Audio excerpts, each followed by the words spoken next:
Coaching को बहुत बड़ी कमजोरी मानते थे।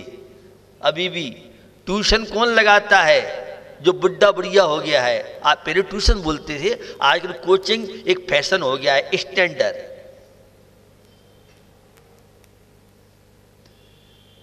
कोचिंग वाले को मेरी बात थोड़ी सी फीलिंग होगी। बहुत बच्चे ऐसे हैं जिन बच्चों ने जीवन में ट्यूशन नहीं किया और आईएएस और आईपीएस में, आईआईटी में सिलेक्शन हुआ। आप विश्वास नहीं करेंगे इस बात को। क्षमता होती है। मैं एक बात हमेशा कहता हूं, माता पिता को हमेशा कहना चाहिए, बेटा कम नंबर हैं तो चिंता मत कर, हम तेरे साथ हैं। अगर हर माँ पिता अपने बच्चे को तरह आश्वासन दे दे तो हमारे बच्चे 50% टेंशन मुक्त हो सकते हैं। घबरा मत, तू मेहनत कर, कम नंबर है कोई दिक्कत नहीं। सबकी एक सी क्षमता नहीं होती है। हर व्यक्ति जवाहरलाल नेहरू नहीं बन सकता है, हर व्यक्ति इंदिरा गांधी नहीं बन सकती है। सुभाष चंद्र बोस तो भारत में एक ही था, राष्ट्रपिता महात्मा गांधी तो एक ही थे, कुंद कुंद आचार्य समंतवल स्वामी तो एक ही थे, तुलसीदास तो एक ही थे, अहिल्याबाई तो एक ही रही। तो माता पिता को हमेशा बच्चों का सहयोग करना चाहिए जब भी। और एक बात मैं कहता हूं, अपनी संतान को दोस्त बना के रखोगे तो सफल हो सकते हो, और हिटलर बन के रहोगे तो तुम अपनी संतान को हाथ से गंवा सकते हो। हर माँ को अपनी बेटी को सहेली बनाना चाहिए। हर पिता को अपने पुत्र को फ्रेंड, दोस्त बना के रखना चाहिए। आपका जमाना अलग था, पिताजी ने आंख दिखाई और आप आंख नहीं मिला सकते थे। अब जमाना चेंज हो गया है। अगर बच्ची ने आंख दिखा दी तो मम्मी पापा की ताकत नहीं आंख मिला ले संतान से। इतना परिवर्तित युग है। कुशल मां हो तो परिवार का संचालन अपनी संतान को जैसा चाहे वैसी बना सकती है। कुशल पिता हो, अब स्वयं माँ पिता संस्कारित नहीं है और मम्मी पापा ही सुबह से शाम तक झगड़ा करते रहते हैं, तो उनके बच्चों से हमें क्या अपेक्षा है।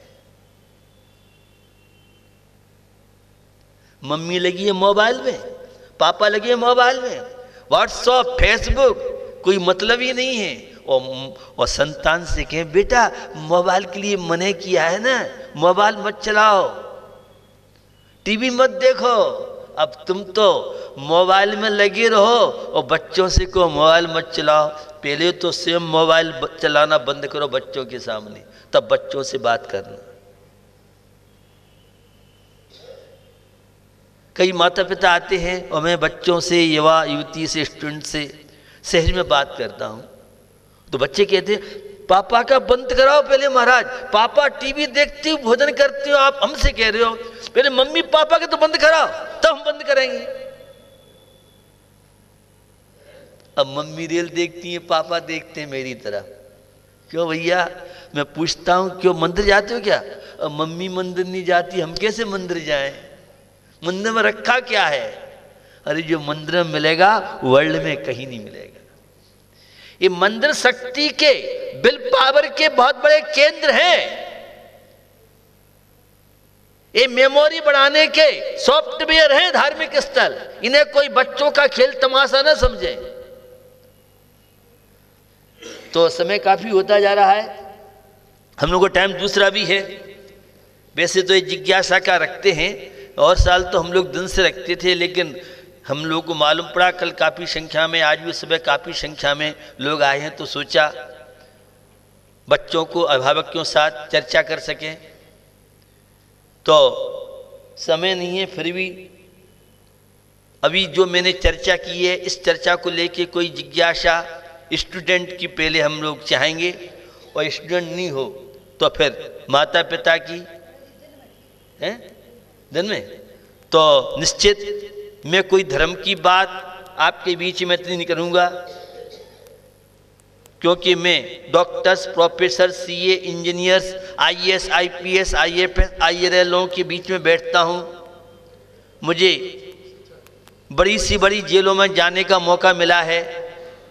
दिल्ली की जहाँ तिहाड़ जेल वर्ल्ड के कैदी रहते हैं, तो बॉम्बे की आर्थर जेल जैसी जेलों में, तो गुजरात की राजकोट जेल में, तो कर्नाटक की बेंगलोर जेल में, बेलगांव की जेल में हम लोग हवा खा के आए हैं। आप सब सौभाग्यशाली हैं, किसी जेल में नहीं गए होंगे। लेकिन मैंने कोई अपराध नहीं किया। मैं तो अपराधियों की मानसिकता को चेंज करता हूं। मुझे बहुत कोर्ट कचहरी में जाने के मौके मिले हैं, और कोर्ट में एडवोकेट्स की किस तरह से, तो वे सारी चीज़ें मैं जनरल बात आपसे करूंगा, और आप बिल्कुल मेरे से खुल के बात करें। माँ पिता की बात करना हो आपको, जो भी क्वेश्चन आप करना हो, मानसिकता बनाएं। धार्मिक क्वेश्चन आपके हों, लौकिक हो, पढ़ाई संबंधी हो, विशेष रूप से तो काउंसलिंग के लिए कल आपको जेके टायर कंपनी के मैनेजिंग डायरेक्टर 70,000 से लेके 80,000 जिसके अंडर में पूरे वर्ल्ड के लोग काम करते हैं, मैं तो सब आ रहे हैं ना है? वो आपके बीच में रहेंगे। आप छोड़े ना, कल 6 बजे से ही हुआ रात को प्रारंभ करेंगे। जिनको जाना होगा, कुछ मजबूरियां होती लोगों की, तो 3000 से ऊपर सब्जेक्टों की जानकारी आपको मालूम पड़ेगा। कोचिंग कॉलेज, क्योंकि आजकल फर्जी कॉलेज फर्जी कोचिंग चल रही हैं। माता पिता हमारा जैन समाज के लोग व्यापारी हैं, और ये चाहते हैं हमारा बच्चा अच्छी से अच्छी पढ़ाई कर सके। कब कौन सा टेस्ट होता है, कब किसके एडमिशन होते हैं, विदेशों में कौन कौन सी पढ़ाइयाँ, भारत में कौन कौन से अच्छे कॉलेज, सारी की सारी जानकारी, मेमोरी को कैसे आप बढ़ा सकें। और ये सब जितने स्टूडेंट हैं, ज़्यादातर हम पढ़ने बैठते हैं और व्हाट्सएप की बात आती है, टीवी का चैनल याद आता है, पढ़ने में मन ही नहीं लगता है। जब भी पढ़ने बैठते हैं एकाग्रता नहीं रहती है। ये सारी बातें, तो जो भी आपके क्वेश्चन हो, दिन में अपन बैठेंगे, टाइम क्या रखा है बताएंगे अभी, तो जो भी आपके क्वेश्चन हो मैं पहले स्टूडेंटों को प्रमुखता दूंगा, बाद में फिर टाइम रहेगा तो अभिभावकों को मौका देंगे। और कल सुबह भी, कल जल्दी हम लोग बैठेंगे, 7:30-8 बजे का प्रयास करेंगे। हाँ, तो उससे आप चूके नहीं। अभिभावक चाहूँगा अपने बच्चों को मेरी चर्चा के बीच में आप अवश्य बिठाएं। जो स्टूडेंट किसी की नहीं मानता है, वो हमारा काम है, हम कैसे मनवाएं। मम्मी पापा से हमारी भावना रहती है, हर छात्र छात्रा हमारी माँ, अपनी माँ को माँ समझे, पिता को पिता समझे, और जो स्टूडेंट अपनी माँ को माँ, पिता को पिता समझेगा, उसका कैरियर सहज में बनता चला जाएगा और विश्व की ऊंचाइयों तक पहुंच सकते हैं। इसी भावना के साथ आज सामान्य चर्चा अपनी हुई है। दिन में अपन विस्तृत रहेंगे, और कल सुबह भी अपन 8 बजे से बैठ के, और किस तरह से वर्तमान के परिवेश में, वर्तमान की विषमताओं के बीच में बढ़ता हुआ टेक्नोलॉजी का दुरुपयोग से हम इसका सदुपयोग करें, क्योंकि हर चीज़ के 2 पहलू होते हैं। उन दोनों पहलुओं में हम पॉजिटिव सोच कैसे बना सकते हैं, और इन विकृतियों से बच के एक देश और राष्ट्र का गौरव बढ़ाते हुए अपने माँ पिता के गौरव के साथ स्वयं का जीवन आत्म शांति के साथ कैसे रह सकते हैं। तो उस देश का नौजवान कितना जागरूक है, उस देश के स्टूडेंट्स कितने जागरूक हैं, और जिस देश का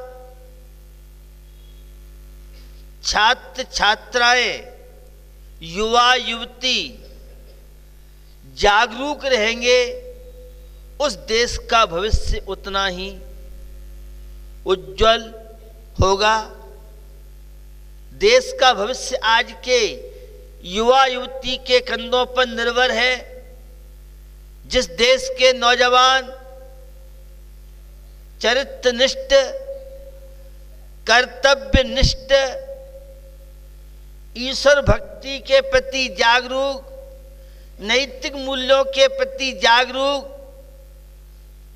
भारतीय संस्कृति के निकट में रहने वाले, व्यसन मुक्त शाकाहारी होंगे, निश्चित उस देश का भविष्य उतना सुंदर होगा। इन्हीं सब उद्देश्य को लेकर के हम लोग लगभग 18 साल से अखिल भारतवर्षीय प्रतिभा सम्मान करा रहे हैं।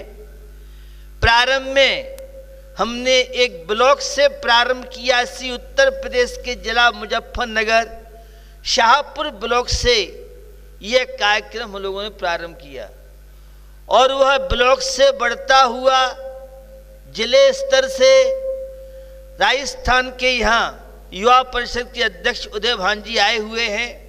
4 वर्ष हम लोगों ने राजस्थान प्रदेश स्तर से यह प्रतिभा सम्मान कराया। 99 में अजमेर वर्षा हुआ और एक माध्यमिक शिक्षा बोर्ड में सेवारत अधिकारी मुझे मिले, कैलाश चंद जी गदिया।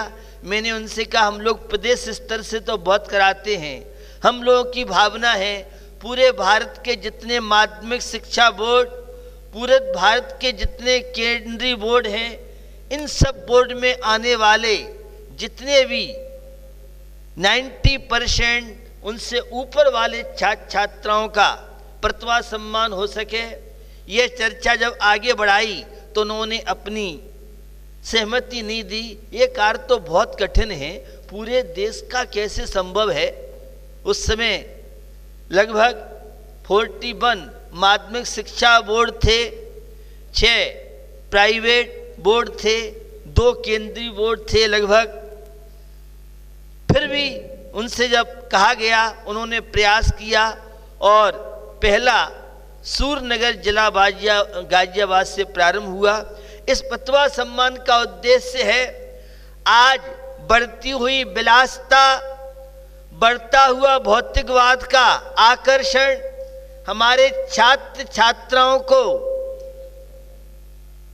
भारतीय संस्कृति से कहीं विमुख तो नहीं बना रहा है, माता पिता के प्रति उदासीनता नहीं बढ़ती जा रही है और बहुत तरह की आज अश्लीलता कामुकता को लेकर के हमारी युवा पीढ़ी शिकार होती जा रही है। इन व्यसनों से कैसे दूर रह सकते हैं, वर्तमान में टेक्नोलॉजी का दुरुपयोग मिसयूज न करें, इसलिए इस प्रतिभा सम्मान के बहाने पूरे देश की क्रीम आती है और केवल दिगंबर श्वेतांबर नहीं, थानेवासी मंदिर मार्गी नहीं, पूरे देश से इसमें जितने भी जैन धर्म के अनुयायी छात्र छात्राएं किसी भी भाषा वाला हो, किसी भी प्रदेश का हो, प्रयास किया जाता है और इसका ये परिणाम है। इस प्रतिभा सम्मान के माध्यम से जो आज नकारात्मक सोच युवा पीढ़ी में बढ़ती जा रही है, आज होपलेस हमारे छात्र छात्राएं परीक्षा को लेकर के अन्य अन्य प्रसंग लेके होते हैं, उनके अंदर विल पावर बढ़े, सोच सकारात्मक उनकी बनी रहे, वे भारतीय संस्कृति, आध्यात्मिकता, सदाचार, व्यसन मुक्त जीवन व्यतीत करते हुए अपना नाम केवल देश में नहीं, माता पिता का नाम नहीं, इस भारत का गौरव पूरे विश्व में बढ़ा सकें और वे अपने सदाचार, प्रामाणिकता, ईमानदारी के माध्यम से पूरे देश को नहीं पूरे विश्व को व्यसन मुक्त, शाकाहारी, ईश्वर भक्ति के प्रति जागरूक और माता पिता के प्रति समर्पण की भावना जागृत हो और वे देश का गौरव बन सकें। इन सब उद्देश्यों के यह प्रतिभा सम्मान चल रहा है और यहाँ आगरा में दिगंबर जैन परिषद और जो शिक्षा समिति यहाँ है, ये स्थानीय लोगों का सहयोग है। विशेष रूप से ज्ञान प्रतिभा संस्थान जो दिल्ली है, इसमें काफ़ी संख्या में लोग हैं। कोई भी आयोजन अपने शहर में कराना बहुत आसान हो सकता है, लेकिन बाहर जाकर के इतना विशाल कार्यक्रम बनना, जब मैं बॉम्बे पहुंचा, हाई कोर्ट के जस्टिस ने कहा यहाँ संभव नहीं है। हम लोग पैसा दे सकते हैं, लेकिन 1,500-2 हज़ार लोगों को ठहराने की व्यवस्था बम्बई जैसे शहर में संभव नहीं है। लेकिन प्रवीण सीए बम्बई से आए, उनके पिताजी का बड़ा प्रभाव था। एक ही व्यक्ति हमें पॉजिटिव मिला पूरे बम्बई में, लोग और भी होंगे, उनने कहा सब कार्यक्रम होंगे, और जैसा उनने कहा उसी तरह से बॉम्बे जैसे महानगर में जो कार्यक्रम हुए बड़े भव्य रूप से हुए। बेंगलोर जैसे शहर में हम लोग रहे और भी बड़ी बड़ी सिटियों में, तो वहाँ बहुत अच्छी सफलता मिली। मुझे लगता है यहाँ का कार्यक्रम में जो यहाँ के कार्यकर्ता हैं, अभी तक तो मुझे लग रहा था, लेकिन अभी 2 दिन की जो उनकी कार्य प्रणाली यद्यपि मेरे सामने नहीं है, लेकिन मेरे पीछे रहते हुए बहुत सुंदर इसका रूपरेखा बनाई है। और जिस तरह से सबको साथ लेके और जिस शैली से यहाँ के कार्यकर्ता लगे हुए हैं, निश्चित यह समाज के लिए गौरव है। बाहर से आने वाले जो छात्र छात्रा हैं, जो अभिभावक हैं, वे बहुत अच्छा मैसेज लेके जाएंगे। और विशेष रूप से मैं देख रहा हूँ जिस परिवार का कोई बच्चा एक आ गया, उसमें यह रहती है होड़ कि अगले वर्ष अगर मेरा भाई और बहन इस पुरस्कार को प्राप्त कर सकता है तो मैं पीछे रहने वाला नहीं हूँ। मुझे बताते हैं कि पिछले वर्ष तो इसकी बड़ी बहन या बड़े भाई ने प्राप्त किया था, इस वर्ष इसने भी मेहनत की है और इस वर्ष इस योग्यता को इसने प्राप्त किया है।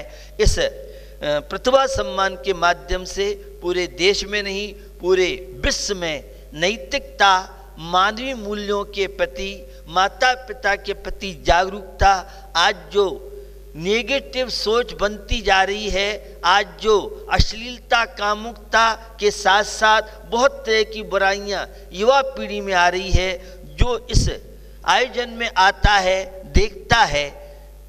केवल जैन समाज के लोग नहीं, जब मैंने भारत में शुरू कराया कहीं भी इस तरह की स्थिति नहीं थी, और मेरे शुरू कराने के बाद जहां जैन समाज में इस प्रतिभा सम्मान कराने की होड़ मची, आज पूरे देश की, चाहे वह ठाकुर समाज हो, चाहे वह ब्राह्मण समाज हो, चाहे वह वैश्य समाज हो, अन्य अन्य समाज हो, सभी समाजों में आज प्रतिभा सम्मान वह चाहे अपने जिले से कराएं, चाहे पूरी समाज के स्तर से कराएं। मुझे बड़ी प्रसन्नता होती है कि आज पूरे देश में इस प्रतिभाशाली छात्र छात्रों का, और जो नहीं आ पाते हैं उन बच्चों को निराश होने की आवश्यकता नहीं है। हमारा उद्देश्य रहता है हर छात्र छात्रा अपने माँ को माँ समझे, अपने पिता को पिता समझे, अपनी भारतीय संस्कृति को समझता हुआ और वह अपने गौरव को बढ़ाए और तनाव मुक्त जीवन जी सके और जन सामान्य को तनाव मुक्त जीवन जीने की राह सिखा सके। इन सब उद्देश्यों को लेके हम लोग अखिल भारतवर्षीय प्रतिभा सम्मान कराते हैं और इसके परिणाम बहुत अच्छे हैं।